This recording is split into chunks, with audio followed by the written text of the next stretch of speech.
Hey Bulls and Bears. I'm here off the freeway in the eastern part of San Diego County and came across these businesses right here.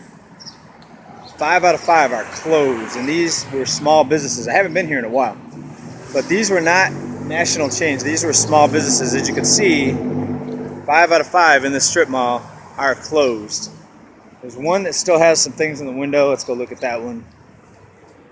It's got some food in the window. Looks pretty good. Menudo, carne asada.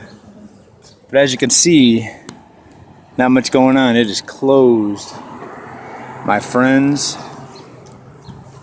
5 out of 5 closed. Small businesses. Is this a picture of what's to come in this country?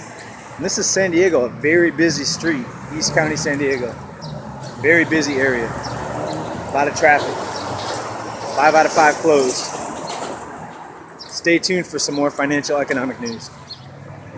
All right, Bulls and Bears, let's get into some financial economic news. And yes, that was very interesting to me.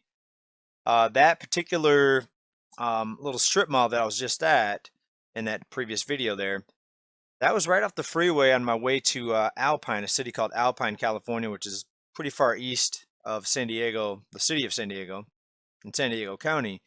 And from the last time I remember, there was only one vacant business there. And today, 5 out of 5 gone. So what does that mean? Well, we talk about a statistic pretty frequently here when we talk about small business anyway. And that's the fact that most small businesses fail. Now, the statistic that I've been putting out there is that 8 out of 10 small businesses fail within 10 years. Well, I just found some information that tells me, and it's going to let us know that it's probably even worse than what I've been telling you. So the people out there saying that this channel is negative and doom and gloom, a lot of times it's even worse than what I'm even telling you. Take a look at this information right here. And this one's out of nextcity.org. 80% of food businesses fail.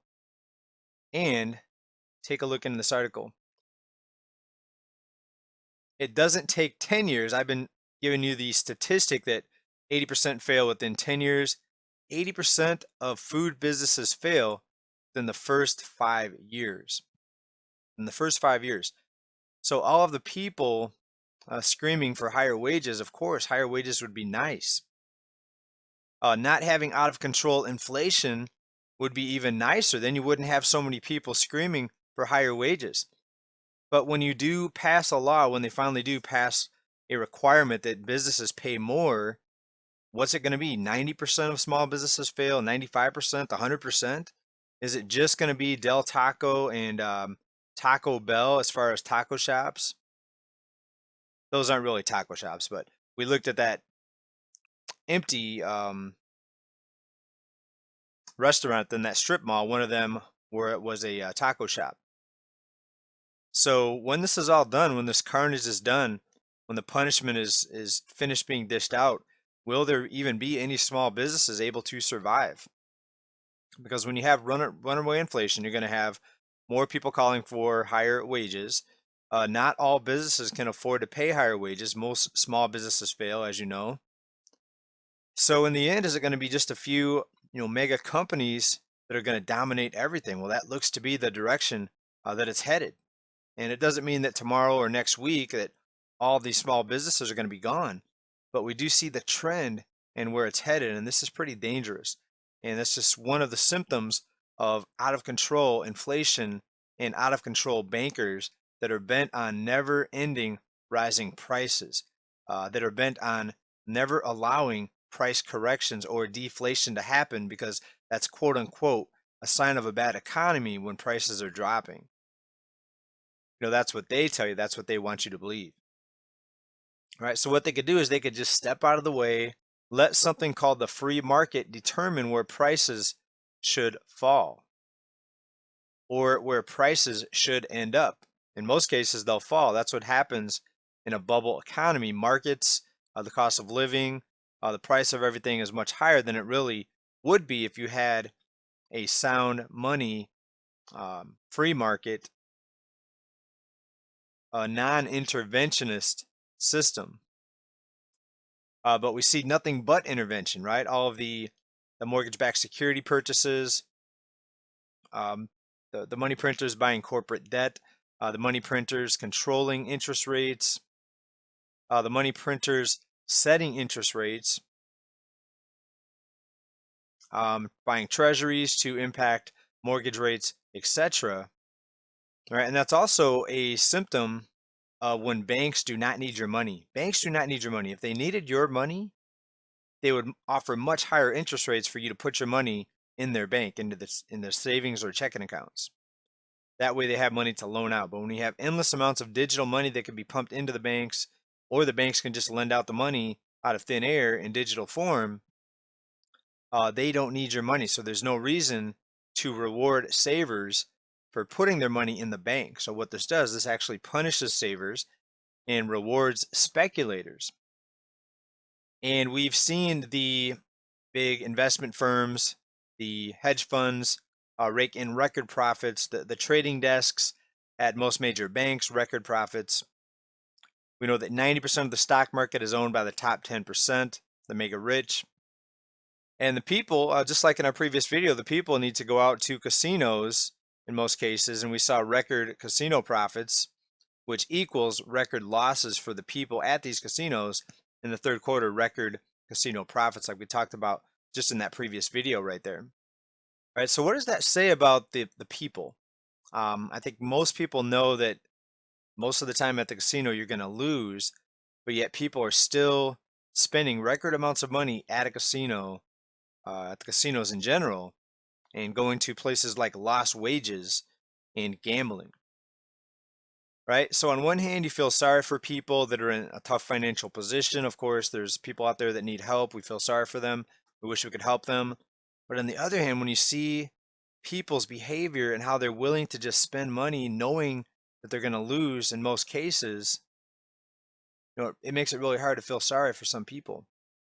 Right? So while the policymakers, the money printers are doing a pretty awful job, in my opinion, on the other hand, you still have to blame the people for the decisions that they make and their spending habits. You understand what I'm saying? So I wonder how many people that couldn't pay their rent, that had to rely on some sort of eviction moratorium. I wonder how many people went to lost wages and try to win money. And most of them knowing that in the end they probably wouldn't win, that the odds were stacked against them. And we have a population that's in debt. Most people, actually about 75% of people in debt, we talk about that number quite a bit. Business Insider, massive student loan debt loads are preventing 39% of teachers, firefighters, and public servants from saving for retirement. So now these people cannot save for retirement, and other people might say, why save? Because prices are going up so much. You might as well go out and spend all your money now, because later it's going to be a higher price. As we talked about, savers getting punished. But even if people wanted to save for retirement, close to 40% of these people here are having trouble saving for retirement because of the massive student loan debt. And these student loan companies, they don't have the money, but they loan it out. They don't have to work for it. Banks loan out money that they don't have. They don't have to work for it. It's just digits on a screen, people. I just want to make people understand, what's happening here. And hopefully you can spread the word and let other people know what's happening, and maybe share these videos. But they loan out money. It's digits on a screen. It's not real money. They don't have the money. They don't have to work for it. But you, to pay it back, have to work for it. And you and I are going to pay for it in the end. The working class, we're going to pay for it in one way or another. Higher prices. They're coming after a bigger portion of your paycheck. You name it, they're coming after it. Big business wants to get rid of small business. Inflation is going to continue to pummel small business, just like that shopping center, that strip mall that we saw at the beginning. So let me know what you think about this, people. Please leave your comment down below. What are you seeing in your area? More empty strip malls? Is it booming? Is everything great? Is everyone that you know paying off their debt, getting out of debt, debt free? The people around me, the people I know, not too many of them are debt free. I'm somehow managing to, for the most part, stay out of debt, run up a few credit cards here, pay them off in full at the end of the month. I thank the good Lord. for the ability to be able to do that. And I thank you for being here, for supporting me on this channel. Thanks everybody for your time. Hope everybody's good. Keep stacking, stay well, stay safe, stay positive. Bye for now. New outro song coming up in 3, 2, 1.